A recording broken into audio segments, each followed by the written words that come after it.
चित्रकूट नगर में एक राजा रहता था। एक दिन वह शिकार खेलने जंगल में गया। घूमते घूमते वह रास्ता भूल गया और अकेला रह गया।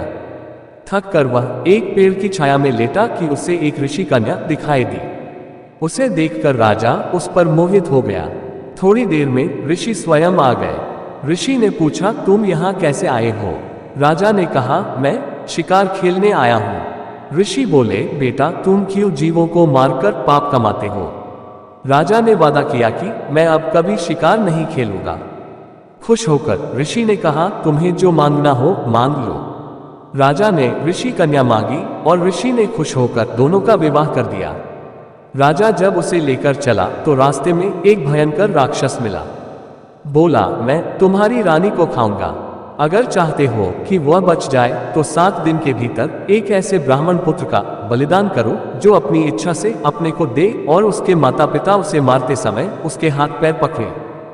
डर के मारे राजा ने उसकी बात मान ली। वह अपने नगर को लौटा और अपने दीवान को सब हाल कह सुनाया।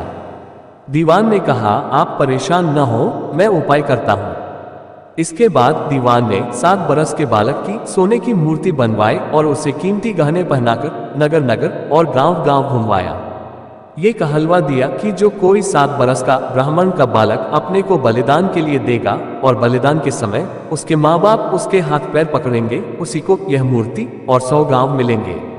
ये खबर सुनकर एक ब्राह्मण बालक राजी हो गया। उसने माँ बाप से कहा, आपको बहुत से पुत्र मिल जाएंगे। मेरे शरीर से राजा की भलाई होगी और आपकी गरीबी मिट जाएगी। माँ बाप ने मना किया पर बालक ने हट करके उन्हें राजी कर लिया। माँ बाप बालक को लेकर राजा के पास गए। राजा उन्हें लेकर राक्षस के पास गया। राक्षस के सामने माँ बाप ने बालक के हाथ पैर पकड़े और राजा उसे तलवार से मारने को हुआ। उसी समय बालक बड़े जोर से हंस पड़ा।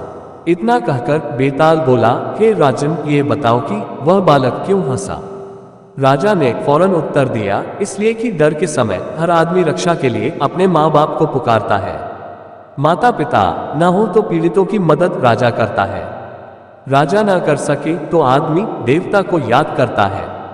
पर यहाँ तो कोई भी बालक के साथ न था। माँ बाप हाथ पकड़े हुए थे, राजा तलवार लिए खड़ा था और राक्षस भक्षक हो रहा था।